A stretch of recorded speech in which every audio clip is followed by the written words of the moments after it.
जरा मेरे साथ मिलकर के एक जय घोष बोलेंगे, भारत माता की। भाई जो 30 साल पहले का जगाधरी यमुनानगर ये यमुना जिला था, आवाज वैसी नहीं आई जैसे उस समय मिलती थी। जरा जोर से, भारत माता के। अभी भी कोई कोना चुप है, कोई कोना ज्यादा बोल रहा है। आज एक आपका कंपटीशन कराता हूं मैं। इस कंपटीशन में मेरे सामने हमारी माताएं बहनें बैठी हैं, कुछ इधर बैठी हैं, कुछ उधर बैठी हैं। पहले सिर्फ यही बोलेंगी, पुरुष बंधु भाई नहीं बोलेंगे। जरा एक बार देखता हूं मैं, भारत माता की। अब बारी पुरुषों की है, देखता हूं किसकी ज्यादा है। भारत माता की। अब समझ लो, जरा समझ लो किसकी ज्यादा आवाज है। एक बार फिर टेस्ट है।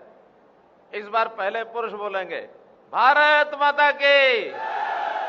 अब इससे ऊंची आवाज हमारी बहनें माताएं, भारत माता की। अब तो आया कुछ मजा सा।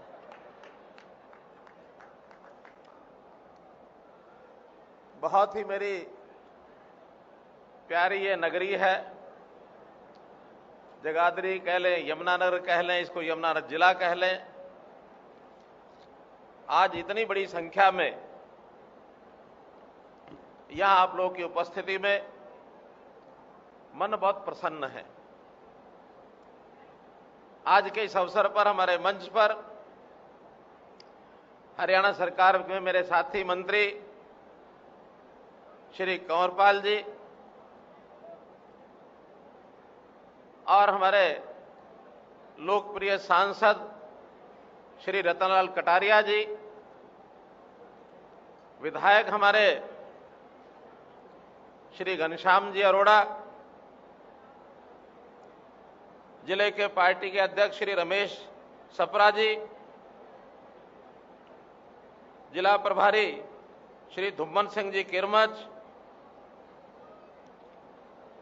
श्री रविंद्र राजू जी हमारे प्रांत के महामंत्री संगठन हैं।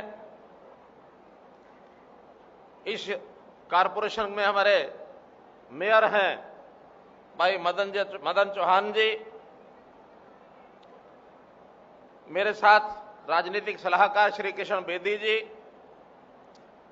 श्रीमती रोजी मलिक जी, चेयरमैन समाज कल्याण बोर्ड, श्री रामनिवास गर्ग जी, चेयरमैन महिला हरियाणा व्यापारी कल्याण बोर्ड, कर्णदेव कंबोज जी, पूर्व राज्य मंत्री एवं पूर्व विधायक, श्री बलवंत सिंह जी, पूर्व विधायक सढौरा, श्री रामेश्वर चौहान जी, पूर्व चेयरमैन, श्री दाताराम जी, भारत भूषण जोवाल जी, सुरेंद्र बनकट जी, कृष्ण सिंगला जी, उपस्थित सभी दाएं बाएं दोनों तरफ बैठे हुए हमारे वरिष्ठ कार्यकर्तागण, सभा में उपस्थित मातृशक्ति, बुजुर्गों, भाइयों, पत्रकार छायाकार मित्रों, जैसा मैंने बताया कि आज जिस स्थान पर मैं आया हूं, यह स्थान कोई मेरे लिए नया नहीं है। यमुनानगर जिला, जगाधरी का शहर हो, यमुनानगर शहर हो, चाहे सरस्वती नगर हो, बिलासपुर हो, सढौरा हो, रादौर हो, और चाहे दूर दराज के गांव हो, इस इलाके में मेरे सार्वजनिक जीवन का सबसे ज्यादा समय लगा है। सबसे ज्यादा अगर हरियाणा में मैंने समय लगाया है तो इस इलाके में लगाया है, जब घर परिवार छोड़ करके और समाज सेवा के लिए निकला था। उस समय के यमुनानगर के वो 6 साल का अनुभव बहुत ही मेरा अनुभव जिसको कहना चाहिए खुशी भरा, एक निराला, एक जीवन में उत्साह भरने वाला ऐसा अनुभव। अगर मैं आपको एक घटना सुनाता हूं, जब मैं यहां से जाने के बाद दूसरे क्षेत्र में हिसार, सिरसा, फतेहाबाद, भिवानी, महेंद्रगढ़ उस इलाके में गया, तो एक दिन उस समय तो कोई गाड़ियां वाहन भी नहीं थे, हमको बसों पर चलना पड़ता था। बस निकल गई देर से और कोई बस थी नहीं, एक ट्रक वाले को हाथ दिया, मैंने कहा भी मुझे लेके चल, रोहतक तक लेके चल, महेंद्रगढ़ से चलना था। रास्ते में परिचय होने लगा, भाई कहां के रहने वाले हो? कहने लगा मैं जमुनानगर का रहने वाला हूं। अब उसको पता नहीं था कि मैं आगे क्या पूछूंगा। मैंने कहा अच्छा जमुनानगर में कौन से मोहल्ले के हो? क्योंकि यहां तो मोहल्ला मोहल्ला जानता हूं मैं। कह रही जी जमुनानगर तो नहीं, थोड़ा सा आगे। मैंने कहा थोड़ा आगे कहां? जगाधरी। कहने जी छछरौली ओड़ी। फिर भी उसने ये नहीं कहा छछरौली, छछरौली ओड़ी। मैं समझ गया कि छछरौली की तरफ। मैंने कहा भी छछरौली की तरफ तो आगे खिजराबाद उस समय ज्यादा नाम प्रसिद्ध था, अब तो प्रतापनगर हो गया, या कोट की साइड में। कहने लगे जी आप कोट जानते हो? मैंने कहा हाँ मैं लेदा, लेदी, कोट, कोट बसावा सिंह, कोट सरकारी, ये सब जानता हूं। कहने लगे कोट से भी थोड़ा सा आगे। मैंने कहा आगे तो नगला नगली है। कि जी और थोड़ा सा आगे। मैंने कहा आगे तो वो गांव एक था, उसका नाम मुझे याद था, आगे तो छोटा सा एक गांव है मद्दीपुर, बिल्कुल हिमाचल के बाउंड्री पर है, पहाड़ के अंदर है, सड़क नहीं जाती। मैंने कहा तो मद्दीपुर है। कहने लगा हाँ मैं मद्दीपुर का रहने वाला हूं। यानी 100 परिवारों का वो एक गांव है, छोटा सा, झोपड़ियां हैं वहां, कोई मकान भी पक्का उस समय तो नहीं था, आज तो बन गए होंगे, आज तो बता रहे वहां सड़क भी बन गई है। लेकिन वो बड़ा हैरान हुआ कि यहां महेंद्रगढ़ में और मेरा मध्यपुर का नाम ये जानता है व्यक्ति कौन है। बातचीत चली, खैर विषय खत्म हुआ, तो ये अनुभव ऐसे ऐसे इस इलाके के साथ जो मेरा एक लंबे समय का अनुभव है, इसके साथ हमेशा जब भी कोई बात आई है आगे बढ़ करके हम लोगों ने किया है। यहां पर लगातार मेरा दौरा हुआ है, जब भी जो बातें यहां के लोगों ने बताई वो सारी पूरी की गई। और आज भी सब हमारे वक्ताओं ने, हो सकता मेरे से पहले वाले वक्ताओं ने भी वो बातें की होंगी, लेकिन हमारे विधायक हैं, मंत्री हैं, सांसद हैं, इन्होंने तो सब कहा ही है कि ये सारे काम करने हैं। मित्रों कोई कमी नहीं छोड़ी जाएगी, लेकिन मैं अभी नहीं बताऊंगा, वो बातें अंत में बताऊंगा, नहीं तो फिर आप सुन करके कहेंगे हमारा काम तो पूरा हो गया इसलिए चलो। इसलिए पहले तो मैं इस सारे इलाके के बारे में ये भी जानता हूं कि एक धार्मिक और सांस्कृतिक इलाका है। चाहे यहां सरस्वती नदी का उद्गम स्थान है, आदि बद्री है, चाहे लोहगढ़ का स्थान है, चाहे कपाल मोचन है, चाहे साधु डेरा जिसका नाम अब सढोरा है उसकी बात हम कहें, जगाधरी यमुनानगर के आसपास बड़े ऐतिहासिक स्थान भी हैं। तो उन सब स्थानों के बारे में हम सब लोगों को जानकारी है, लेकिन उसका महत्व आज जो देश और दुनिया के लोग जानते हैं उसका महत्व शायद हमारे लिए उतना बड़ा महत्व उसका नहीं होता है। तो इसलिए उन स्थानों के महत्व को समझते हुए हमने उनका भी विकास करना है। लोहगढ़ का किला, बंदा वीर बैरागी 7 साल तक उनका वो किला रहा। उन्होंने यहां देश विरोधी ताकतें जो थी उनका मुकाबला किया। तो इस प्रकार से इन सारे स्थानों के ऊपर यहां आना जाना हमारा सबका है। ये एक औद्योगिक नगरी भी है। उस औद्योगिक नगरी के नाते हम जैसा देखते हैं, यहाँ पीतल के बर्तन हैं, यहाँ अपने स्टील के बर्तन हैं, यहाँ एल्यूमिनियम के बर्तन हैं, यहाँ मशीनरी का भी भरपूर यहाँ उपयोग होता है। देश और दुनिया में सब जगह बड़ी बड़ी मशीनरी यहां से जाती है। यहां का किसानों का इलाका ये भी बहुत भरपूर, यानी एक उत्तम फसल पैदा करने वाला किसान वो यहां का किसान है। हमारे घनश्याम जी स्वयं एक बड़े किसान हैं। इनको भी जब भी कभी देश और में प्रदेश में किसानों के बारे में राय लेनी होती है तो जिन लोगों से राय ली जाती है हमारे घनश्याम जी है कि भाई खेती की बात करनी है तो उनसे करो। तो इसलिए इस खेती के संबंध में भी यहां गन्ने का, यहां गेहूं का बहुत बड़ा, और फिर फॉरेस्ट, इसका भी जो खेती है ये भी बहुत बड़ी मात्रा में होती है, जिससे प्लाईवुड इंडस्ट्री, ये भी हमारी पूरे उत्तर भारत में सबसे बड़ी इंडस्ट्री प्लाईवुड की यहां है। तो मित्रों यहां के किसानों के लिए बहुत काम ने किए हैं। आज मुझे एक नई और बात आपको बतानी है। यहां जो किसान बंधु आए हुए हैं, गेहूं का सीजन अभी समाप्त हुआ है। गेहूं के सीजन में इस बार संयोग से गेहूं का एक्सपोर्ट खुला हुआ था और गेहूं बाहर ले जाने के लिए व्यापारियों ने गेहूं खरीदना शुरू कर दिया था। कुछ गेहूं इस बार हुआ थोड़ा कम है, लेकिन एक संकट देखने को मिला कि कहीं अगर ज्यादा गेहूं बाहर एक्सपोर्ट हो गया तो हमारे देश का जो गरीब व्यक्ति है उस तक भी शायद हम गेहूं पहुंचा नहीं पाएंगे। ये एक बड़ी ऊहापोह चल रही थी, तो कुछ किसानों ने रोक के रखा होगा, कुछ व्यापारियों ने भी गेहूं रोक लिया होगा, उन्होंने जो एफसीआई की खरीद है उस खरीद में नहीं डाला होगा। केंद्र सरकार ने कल एक अब निर्णय लिया है कि हम अपने देश के किसी भी व्यक्ति को भूखा नहीं रहने देंगे, उसकी भूख की कीमत पर हम गेहूं एक्सपोर्ट करें, दूसरों की सेवा करें, यह नहीं हो सकता। इसलिए कल के शाम के निर्णय के से मैं आपको अवगत कराता हूं, गेहूं का जो एक्सपोर्ट है, निर्यात है, ये बंद कर दिया है। ये बंद कर दिया है, केवल अपने देश के लोगों को गेहूं पहुंचना चाहिए। और उसके कारण से अभी हमारी मंडियां ये बंद हो गई थी, खरीद इसमें बंद कर दी थी, लेकिन कल से ये मंडियां गेहूं की खरीद के लिए 10 दिन के लिए फिर खोली जा रही। 25 मई तक जिन्होंने गेहूं बेचना है अपना, ये मंडियां फिर से खुलेंगी, एफसीआई फिर खरीद करेगी। ये एक जानकारी मैंने आपको देनी थी। मित्रों, इस व्यापार को आगे बढ़ाने के लिए हमने सारे प्रदेश में कुछ क्लस्टर्स की, इंडस्ट्री के क्लस्टर बनाने की बात तय की है कि हर ब्लॉक में एक 50 से 100 एकड़ का एक एरिया लेकर के, और वहां जो नया उद्योगपति है, छोटा छोटा उद्योग चलाने के लिए लघु उद्योग एमएसएमई के द्वारा एक औद्योगिक क्लस्टर बनाए जाएंगे।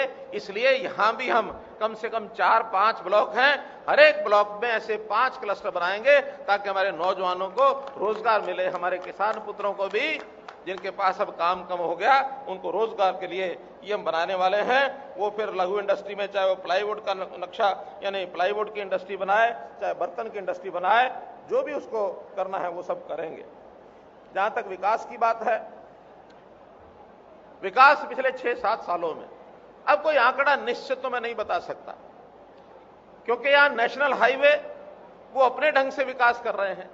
यहां जो ईस्टर्न कॉरिडोर बन रहा है, कलकत्ता से लेकर अमृतसर तक का जो मार्ग बन रहा है, वो हमारे पास से जा रहा है। नेशनल हाईवे ने हमारा बाईपास बना दिया है। तो सैकड़ों हजारों करोड़ रुपए इन बड़े बड़े आइटम्स पर भी लग रहे हैं। लेकिन हरियाणा सरकार ने भी पिछले कुछ वर्षों के अंदर जैसा बताया है कि किसी के साथ भेदभाव हम करते नहीं हैं। मैं अगर पिछले 3 साल का आंकड़ा बताता हूं तो इस इलाके के अंदर 1023 करोड़ रुपया इस जिले में हमने लगाया है, बिना किसी भेदभाव के। और विधानसभा के अनुसार अगर मैं बताता हूं तो 245 करोड़ रुपया जगाधरी, 289 करोड़ रुपया यमुनानगर, 247 करोड़ रुपया सढौरा, 241 करोड़ रुपया रादौर, यानी सब विधानसभा में लगभग 250-250 करोड़ रुपया लगा है, 1083 करोड़ रुपया। और उसके नाते से आज भी 9 जो शिलान्यास और उद्घाटन प्रोजेक्ट्स हैं उनका किया है, लगभग 350 करोड़ रुपए के प्रोजेक्ट्स ये आज किए गए। तो इसलिए कोई भी काम हम इसमें पीछे छोड़ने वाले नहीं हैं। पूरे प्रदेश में सड़कों का जाल ये हमारा पूरा बिछा है। सड़कों के जाल में 17 नेशनल हाईवे मंजूर हुए हैं, जिसके अंदर 6 पूरे हो चुके हैं, 11 पर काम चल रहा है। और उन नेशनल हाईवेज में जैसा हमारा ये यमुनानगर से लेकर के और पेहवा तक, रादौर, लाडवा, कुरुक्षेत्र, पेहवा और आगे पटियाला तक, ये नेशनल हाईवे मंजूर हो चुका है। 4 लेन का ये नेशनल हाईवे, ये अब कुछ तो बन चुका, कुछ बनना शुरू हो जाएगा। कुरुक्षेत्र का बाईपास भी इसमें शामिल है। तो इस नाते से ये हमारा, इसी प्रकार एक रेलवे का प्रोजेक्ट करनाल से यमुनानगर, ये भी मंजूर हो चुका है। इसका भी सर्वे हो रहा है। करनाल से और यमुनानगर तक की रेलवे लाइन ये हमारी बनेगी। इस पर भी हम लोग और बहुत जल्दी इसका लाभ हम ले सकेंगे। बड़े बड़े कामों में अगर मैं कहूं तो दिल्ली के इर्द गिर्द केएमपी का एक प्रोजेक्ट 135 किलोमीटर का, और वो 135 किलोमीटर के कारण से जो लोग पहले दिल्ली से अंदर होकर के और तब पश्चिम भारत में जाते थे, दक्षिण भारत में जाते थे, अब उनको वहां जाने की आवश्यकता नहीं है। दिल्ली से बाहर बार केएमपी का कुंडली मानेसर पलवल रोड बना है, ये भी एक लाइफ लाइन बनी है हरियाणा की। वहां औद्योगिक इकाइयां भी बहुत ज्यादा बन रही हैं। जहां तक उद्योग के विस्तार की बात है, क्योंकि जहां डिमांड होती है वहीं उद्योग होता है। अभी तक ये सारा उद्योग गुड़गांव केंद्रित था, गुरुग्राम केंद्रित उस इलाके में, चाहे रेवाड़ी जिला है, चाहे झज्जर है, चाहे गुड़गांव है, रोहतक है, सोनीपत है, उसके इर्द गिर्द था, दिल्ली के इर्द गिर्द। लेकिन मित्रों अब चंडीगढ़ के इर्द गिर्द इस उद्योग की हमने योजना बनाई है कि वो चंडीगढ़ के इर्द गिर्द हमारे जो जिले हैं, जिसमें पंचकुला है, यमुनानगर है, अंबाला है, कुरुक्षेत्र है, अब इन जिलों के अंदर उतना ही उद्योग जितना गुड़गांव में है, उतना उद्योग अभी इन जिलों में लेके आने वाले हैं। इसलिए एक बहुत बड़ा विस्तार इस काम यहां कर रहे हैं। रेलवे लाइंस पर जो आरओबीज, आरयूबीज है, ये भी भरपूर मात्रा में बनाए जा रहे हैं। बल्कि रेलवे डिपार्टमेंट ने तो ये कहा है, आप सूची दीजिए, कहीं भी फाटक है, सब फाटक खत्म करके या तो अंडरब्रिज बनाएंगे या ओवरब्रिज बनाएंगे। इस नाते से पिछले 7 साल में 58 रेलवे ओवरब्रिज और रेलवे अंडरब्रिज हरियाणा में हमने बनाए हैं, जबकि उससे पहले 48 साल में वो इतने 58 से बल्कि 45 ही रह गए थे। अब 45 और अब 58 7 साल में उससे भी ज्यादा अब बन रहे हैं। अभी भी जो बकाया बचे हुए हैं, सबसे पहले शहरों के अंदर जहां भीड़ भड़का ज्यादा, ट्रैफिक ज्यादा है, वो सारे बनाए जाएंगे। और बाद में जो छोटी लाइनें हैं और जहां एक गांव से दूसरे गांव को कनेक्ट करते हैं, बड़ा ओवरब्रिज न भी बने तो अंडरब्रिज सबके बना करके, ताकि किसानों को भी उसका लाभ हो, कहीं भी कोई उसको दिक्कत ना आए। मित्रों, रेल और सड़क का ये प्रोजेक्ट तो सारे बन ही रहे हैं। एक प्रोजेक्ट हमने सरस्वती नदी का लिया है, ये बहुत बड़ा प्रोजेक्ट है। पौराणिक हमारी नदी, जहां पर एक प्रकार से कह सकते हैं कि भारत की संस्कृति का जो उद्गम हुआ, ऋषि मुनि यहां तपस्या करते थे, और उस सरस्वती नदी के लुप्त होने के बाद आज आस्था तो वैसी है, लेकिन उसके मार्ग में पानी अब समाप्त हुआ है। हम वहां जितने भी स्थान पहले से हैं नदी के बचे हुए और जो स्थान कब्जे में आ गए, उनको भी वहां से लोगों से अपील करेंगे कि नदी का रास्ता दोबारा बनाएंगे। और हजारों करोड़ रुपए का वो प्रोजेक्ट है, जिसमें 2 डैम बनने वाले हैं। एक आदि बद्री में बनेगा, एक उसके आगे बनेगा। 2 डैम बनेंगे और एक प्रकार से उस मार्ग में पानी का बहाव, ये अविरल पानी की धारा सरस्वती नदी में बहेगी, ऐसा हमारा एक संकल्प है। इसी प्रकार लोहगढ़ में बंदा सिंह बहादुर जी का एक बहुत बड़ा स्मारक बनाने की बात की योजना मैंने बनाई है। उसके लिए भी जमीन हमने ले ली है वहां। इस वर्ष से वहां उसके काम ये शुरू हो जाएंगे। जहां तक चिकित्सा व्यवस्था की बात है, चिकित्सा व्यवस्था में हर जिला केंद्र पर हमने 200 बेड का हॉस्पिटल बनाया जाए, ये योजना बन चुकी है। यहां भी या तो बन गया होगा, नहीं तो वो भी बनने वाला होगा। 200 बेड का हॉस्पिटल हो चुका है, 200 बेड का हॉस्पिटल यहां बन चुका है। लेकिन जहां तक मेडिकल कॉलेज की बात थी, अब हमने मेडिकल कॉलेज की भी यमुनानगर की घोषणा कर दी है। उसका नाम भी बाबा गुरु तेग बहादुर जी के नाम से वो मेडिकल कॉलेज बनेगा। लगभग 400 करोड़ रुपए का उसका खर्च आएगा और ये भी विषय ये कंप्लीट होगा, ये भी हम लोगों ने तय किया है। भाइयों बहनों, जैसा बताया गया कि गरीबों का ध्यान रखने वाली ये सरकार, क्योंकि योजनाएं सरकारी योजनाएं, चाहे वो शहर, चाहे वो केंद्र सरकार की हो, प्रदेश सरकार की हो, बहुत योजनाएं होती हैं। लेकिन अभी तक उन योजनाओं का लाभ जिनको मिलनी चाहिए वहां तक वो योजनाएं पहुंचती नहीं थी। कोई भी बीच में अपने तरीके से उस योजनाओं का लाभ ले लेता था, चाहे वो पात्र है चाहे नहीं है। हमने पात्र लोगों की सूची बनाई है, सर्वे कराया गया है कि ऐसी योजनाओं का लाभ सबसे पहले गरीब व्यक्ति को मिलना चाहिए। और एक सीमा रखी है कि साल का 1,80,000 रुपए की इनकम जिसकी है या महीने की 15,000 रुपए इनकम है, ऐसे लोगों को ये लाभ सबसे पहले मिलेंगे। और केवल योजना ही नहीं बनी है, हमने देना भी शुरू कर दिया है। जिसको भी योजना का लाभ मिलना है ऑटोमेटिकल मिलेगा, उसको अप्लाई करने की जरूरत नहीं है। 1,80,000 से नीचे जो परिवार हैं उनका पीला कार्ड यानी बीपीएल कार्ड, ये अपने आप बनेगा, अप्लाई करने की जरूरत नहीं रहेगी। और अभी 2 जिलों में हमने प्रयोग किया, कुरुक्षेत्र जिला और सिरसा जिला। पिछले 3 महीने में 88,000 कार्ड वहां बने हैं, 88,000, लगभग 40-42,000 एक जिले में। अब आगे चल करके क्योंकि प्रयोग सफल हो गया है, अब ऐसे सब परिवारों के अगले 2-3 महीने के अंदर और ये कार्ड बनने की प्रक्रिया शुरू हो जाएगी। लेकिन प्रयोग के रूप में कुछ लोगों को हमने देना शुरू भी किया है। आज यहां ये जो राशन कार्ड वाले, नए राशन कार्ड वाले लोग जिनके अपने आप बने हैं, ऐसे पीले कार्ड वाले लोग हमने यहां भी 12-13 बुलाए हैं। जो पीले कार्ड वाले लोग हैं, पीला कार्ड, सिर्फ पीले कार्ड वाले, आगे आ जाओ, पीले कार्ड वाले आ जाओ, पीले कार्ड वाले आ जाओ, जल्दी पीले कार्ड, आगे आओ, आगे आओ, जल्दी आओ, जल्दी आओ, यहाँ लाइन लगा जाओ, और आगे हो जाओ, और आगे हो जाओ। अच्छा बहन जी ये बताओ, ये बताओ, तुमने कार्ड अप्लाई किया था? तुमने कार्ड अप्लाई किया था? कब किया था? याद नहीं है, अपने आप बन के आ गया। हाँ, कोई याद नहीं है कभी बनवाया कि नहीं बनवाया, लेकिन इनको अब अपने आप कार्ड बनकर के इनके घर पहुंच गए हैं। ये केवल एक सैंपल के लिए 10 लोग बुलाए हैं यहां, लेकिन अब ऐसी संख्या आपकी 20,000, 25,000, 30,000, ये सब के कार्ड इस प्रकार के बनेंगे। ठीक है, चलिए आप लोग। इसी प्रकार ओल्ड एज पेंशन है, ये ओल्ड एज पेंशन भी अब किसी को फॉर्म नहीं भरने पड़ेंगे। जब भी कोई व्यक्ति 60 साल का हो जाता है, 60 साल के व्यक्ति का अपने आप पेंशन बन करके और उसके घर पहुंचेगी, उसके बैंक अकाउंट में पहुंचेगी। आइए ओल्ड एज पेंशन वाले आगे हो जाओ, आगे हो जाओ, आगे और बढ़ जाओ, आगे बढ़ जाओ, आगे हो जाओ, आगे।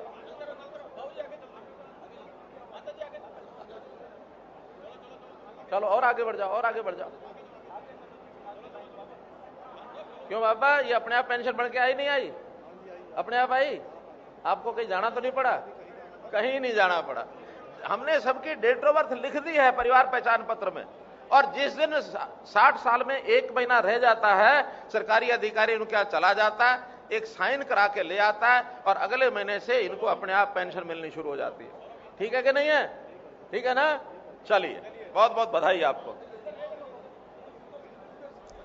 और इसी प्रकार एक काम हमने, जो गरीब परिवार हैं उनको रोजगार अपने आप कैसे मिले, अब उसके अंदर सबसे पहले जो सबसे निम्न लेवल के, यानी जो आय के नाते से ऐसे लोग हैं, उनके घरों से एक एक व्यक्ति को बुला करके मैंने रोजगार मेले लगाए। क्या वो काम करना चाहता है, उसको लोन की जरूरत है तो बैंक से लोन दिलवाया, सरकार से उसको सब्सिडी चाहिए तो वो देंगे, उसको ट्रेनिंग करानी तो ट्रेनिंग कराएंगे, ताकि वो व्यक्ति 15-20 हजार रुपया महीना कमाना शुरू कर दे। उसको अपने पैरों पर खड़ा करने के लिए हमने काम कराया है। तो इसलिए ये भी यहां 10-12 लोग बुलाए हैं। आइए बाबा, कितना लोन मिला है? सुनो, कितना? 1,30,000। बहुत अच्छा। आपको कितना मिला? 1,30,000। 1 लाख रुपया। 1 लाख। 1 लाख। तुम्हारे कितने पैसे मिले? 1 लाख। तुम्हारे? हाँ, तुम्हारे बहुत बढ़िया। तो ये योजनाएं अलग अलग 58 योजनाएं हमने वहां लोगों को बताई, लेकिन ज्यादा योजनाओं में जो लोग आए हैं उन्होंने कहा जी हम तो अपने घर में दुधारू पशु बांधेंगे, गाय भैंस 2-3, जिसने कहा उसको उतना पैसा बैंक से हमने दिलवा दिया ताकि इनको पैसा मिले और ये अपने व्यवसाय को शुरू कर सके। लगभग प्रदेश में 40,000 लोगों को ये लोगों का भी है। ब्लॉक वाइज हमने मेले 570 मेले लगाए हैं, और अगले महीने से ये मेले और दोबारा से भी लगेंगे, ताकि कोई भी परिवार 1 लाख से नीचे अगर आमदन का है, काम कर सकता है, तो कम से कम 2 लाख रुपया साल पर वो पहुंच जाए। ये हम योजना इसकी बना रहे हैं। भाइयों बहनों, सरकार के नाते आगे बढ़कर के लोगों की सेवा करना, ये हमारा एक लक्ष्य है। पहले लोग घूमते थे, दफ्तरों के चक्कर काटते थे कि हमको ये चाहिए, ये चाहिए। अब हमने कहा कि नहीं, हमारे पास डाटा होना चाहिए, आपके पास क्या नहीं है। अगर आप गरीब हैं, एक लेवल से ऊपर नहीं हैं, तो सरकार आपके पास आएगी, आपके घर में आके सेवा देगी। इसलिए सरकार आपके घर तक पहुंचेगी, लाभ आपके घर तक पहुंचेगा। ये योजना आज तक किसी ने नहीं बनाई है। तो मित्रों, ये सारे काम करने का हमारा एक ही मकसद है कि हम लोग जनता के प्रति एक, हमारे मन में एक संवेदनशीलता है, एक मन में प्रेम है कि कोई गरीब परिवार रह गया, किसी कारण से रह गया, आज अगर उसको हमने ऊपर नहीं उठाया तो फिर आगे चल करके गलत रास्ते पर पहुंचेगा। इसलिए इन कामों को हम लोग कर रहे हैं। शिक्षा के नाते हम शिक्षा के लिए बहुत प्रबंध कर रहे हैं। शिक्षा मंत्री जी ने सब बताया है।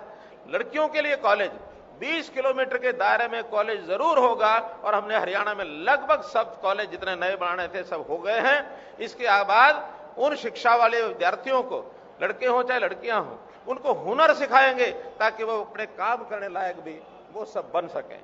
इसी प्रकार हमने नई नौकरियों के लिए भी common test, common eligibility test, ये हमने ये किया है ताकि लोगों को साल में एक बार फार्म भर के एग्जाम देना है, रोज रोज नहीं जाना।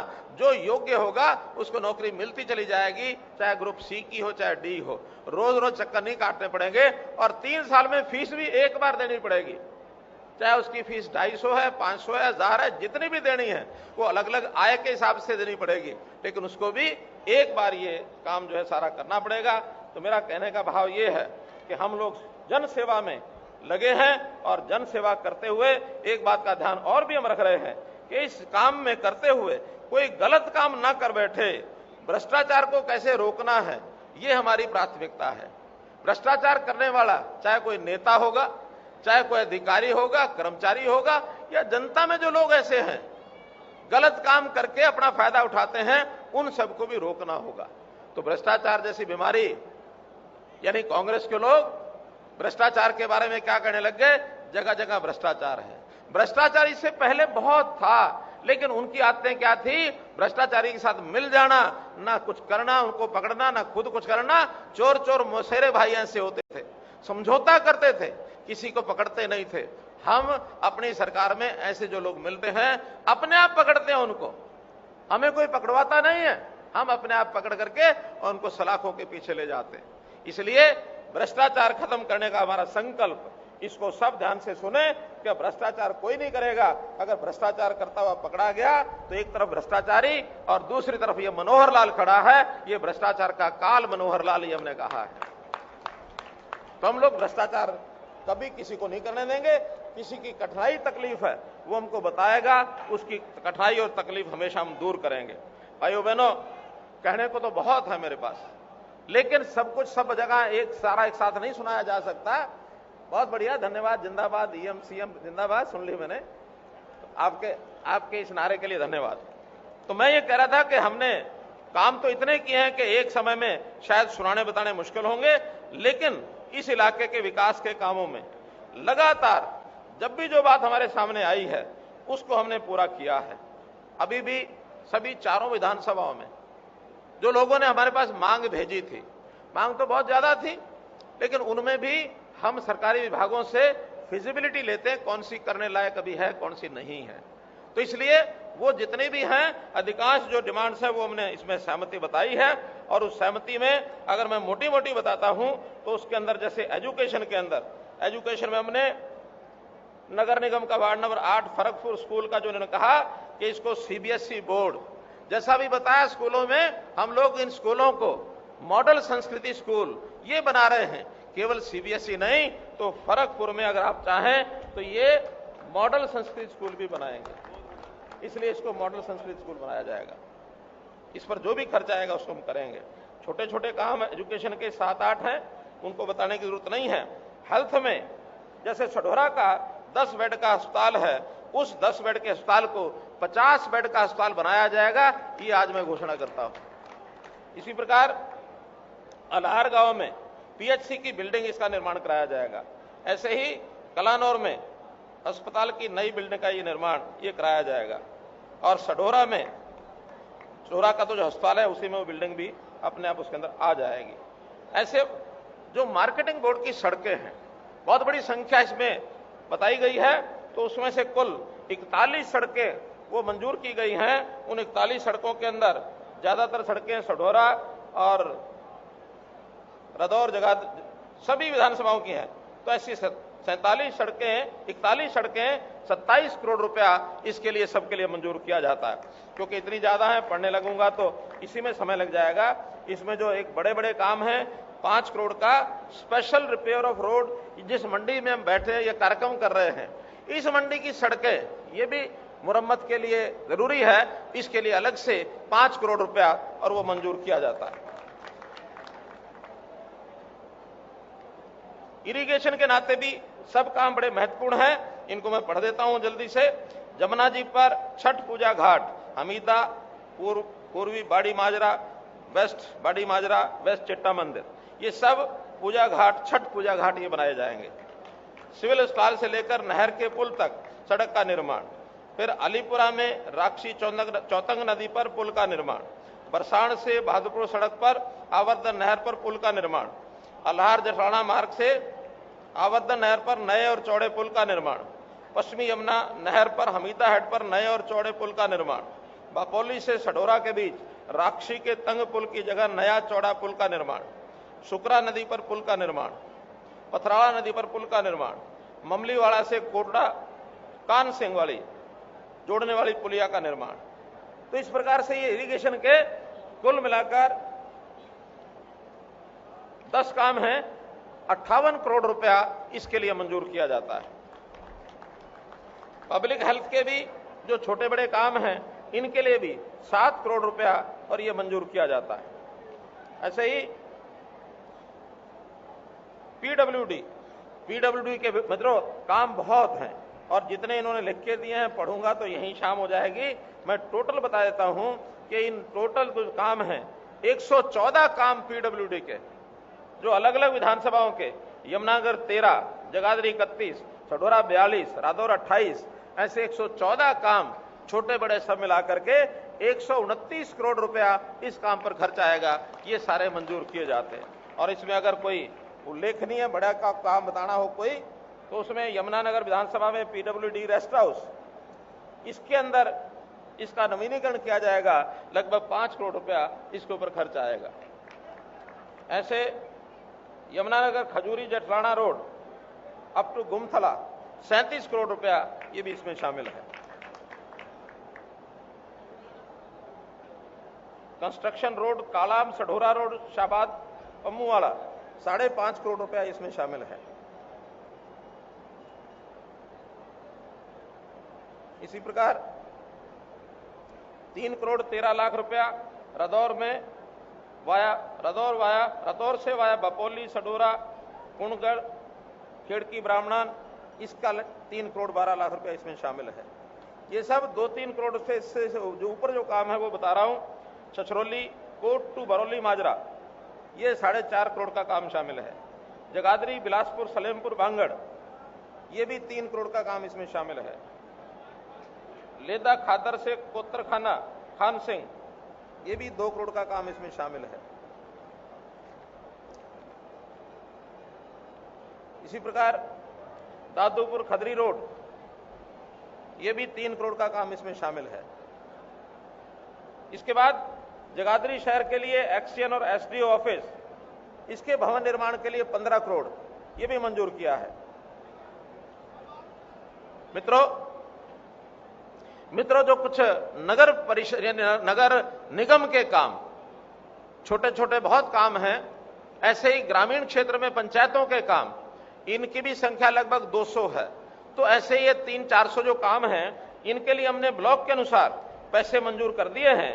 और उसमें भी पूरे जिले के जो शहरी इलाके का जो जिसमें हमारी 4 नगर निगम और 3 नगर पालिकाएं, 2 ही है नगर पालिकाएं, रादौर और सढौरा और यमुनानगर नगर परिषद, इनका सब मिलाकर 155 करोड़ रुपया ये उन अलग कामों के लिए अलग से आएगा। इसी प्रकार जो ग्रामीण क्षेत्र है इसमें भी 7 ब्लॉक हैं। इन 7 ब्लॉक के लिए 171 करोड़ रुपया ये अलग से आएगा। उन सब कामों की लिस्ट बन गई है, उसमें 171 करोड़ रुपए में ये सारे काम कराए जाएंगे। और आज जिन कामों का शिलान्यास उद्घाटन किया है ये कुल मिलाकर 334 करोड़ रुपए का ये सारा काम भी आज, जिसके अंदर एक नहर जो है अपनी यहाँ की, उस नहर के ऊपर जो काम हो रहा है वो भी इसी के अंदर शामिल है। उस पर 288 करोड़ आएगा। ये HKB सर्कल जगाधरी, इस नहर की लाइनिंग, ये बड़ा काम है, लगभग 2,500 करोड़, लेकिन आज उसका एक पोर्शन ये 288 करोड़ रुपए का इसका शिलान्यास किया गया है। तो आज के बारे में अगर मैं कुल बता देता हूं तो कुल सब मिलाकर ये 680 करोड़ के काम ये आज घोषणा की है। 334 करोड़ के काम इसका शिलान्यास उद्घाटन किया है। तो ऐसे 1014 करोड़ रुपए के कुल कामों की घोषणा ये आज मैं कर रहा हूं इस रैली में। और मैं समझता हूं आज तक जितनी रैलियां यहां हुई हैं 114 करोड़ रुपए का काम इससे पहले कभी नहीं बताया, कभी नहीं किया। तो आज के इस अवसर पर इन सब कामों की घोषणाओं करते हुए, आपको ये समर्पित करते हुए मैं अपनी बात समाप्त करता हूं। बहुत बहुत धन्यवाद, बहुत बहुत आभार।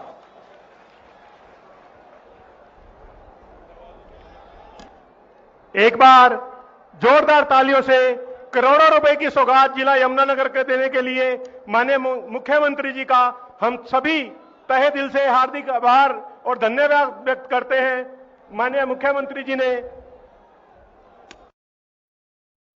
यमुनानगर को करोड़ों की सौगात दी है। उन्होंने कहा कि हमने विकास के नाम पर किसी भी विधानसभा से भेदभाव नहीं किया है।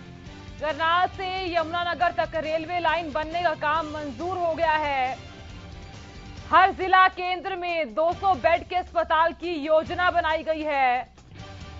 यमुनानगर में गुरु तेग बहादुर के नाम पर मेडिकल कॉलेज बनेगा। जगाधरी में बीजेपी की प्रगति रैली में सीएम मनोहर लाल संबोधित कर रहे थे, तो लगातार आप सीएम मनोहर लाल को सुन रहे थे। इससे पहले शिक्षा मंत्री कंवरपाल गुर्जर भी संबोधित कर रहे थे। सीएम मनोहर लाल ने इस दौरान कहा कि यमुनानगर से मेरा पुराना रिश्ता है। यमुनानगर में सरस्वती और आदि बद्री जैसे पावन स्थान हैं। गेहूं खरीद के लिए कल से फिर मंडियां खुल रही हैं, किंतु गेहूं के निर्यात पर रोक लगी रहेगी। सीएम मनोहर लाल ने ये तमाम बातें साझा की है। उन्होंने कहा कि हमने विकास के नाम पर किसी भी विधानसभा से भेदभाव नहीं किया। करनाल से यमुनानगर तक रेलवे लाइन बनने का जो काम है वो मंजूर हो गया है।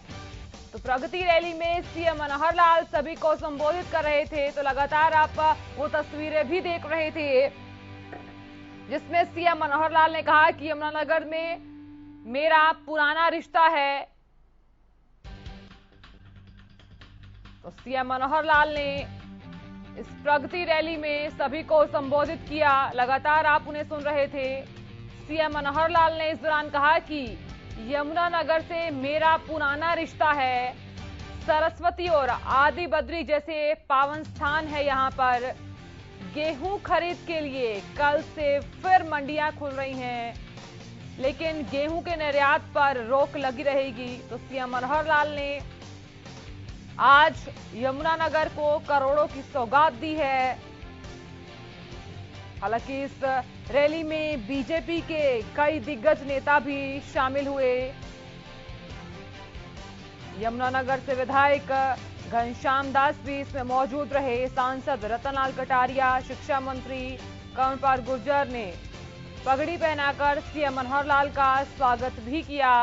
इन तस्वीरों के माध्यम से आप देख भी सकते हैं, जहां सबसे पहले शिक्षा मंत्री ने सीएम मनोहर लाल को पगड़ी पहनाई, उसके बाद उनका भव्य स्वागत किया गया। तो तमाम कार्यकर्ता भी इस दौरान मौजूद रहे। इन तस्वीरों के माध्यम से आप देख भी रहे थे। तो आज प्रगति रैली में सीएम मनोहर लाल ने सभी को संबोधित किया। उन्होंने कहा कि गेहूं खरीद के लिए फिर से मंडियां खुल रही हैं, किंतु गेहूं के निर्यात पर रोक लगी रहेगी। उन्होंने कहा कि विकास के नाम पर किसी भी विधानसभा से हमने भेदभाव नहीं किया है। उन्होंने कहा कि 25 मई तक मंडियां फिर खुलेंगी। तो 24 घंटे जो बिजली है वो भी दी गई है। हालांकि 40% बिजली जो रेट है उसका कम है।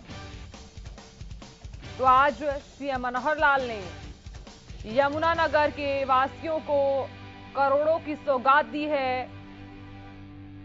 एकाएक करोड़ों सौगात की घोषणा करते हुए दिखाई दिए सीएम मनोहर लाल। उन्होंने कहा है कि इस दौरान कि इस शहर से मेरा एक पुराना रिश्ता है, क्योंकि यहाँ पर पावन स्थान है। सीएम मनोहर लाल का यमुनानगर पहुंचने के बाद भव्य स्वागत किया गया, जहां शिक्षा मंत्री कंवरपाल गुर्जर ने उन्हें पगड़ी पहनाई। भव्य स्वागत किया गया। कार्यकर्ताओं ने भी उनका स्वागत किया। जो रेलवे लाइन है उसका काम भी मंजूर कर दिया गया है। हर जिला केंद्र में 200 बेड के अस्पताल की योजना बनाई गई है। यमुनानगर में गुरु तेग बहादुर के नाम पर मेडिकल कॉलेज भी बनेगा। जगाधरी में बीजेपी की प्रगति रैली में सीएम मनोहर लाल जनता को संबोधित कर रहे थे। लगातार आप उन्हें सुन भी रहे थे। तो गेहूं खरीद के लिए कल से फिर मंडियां खुल रही हैं।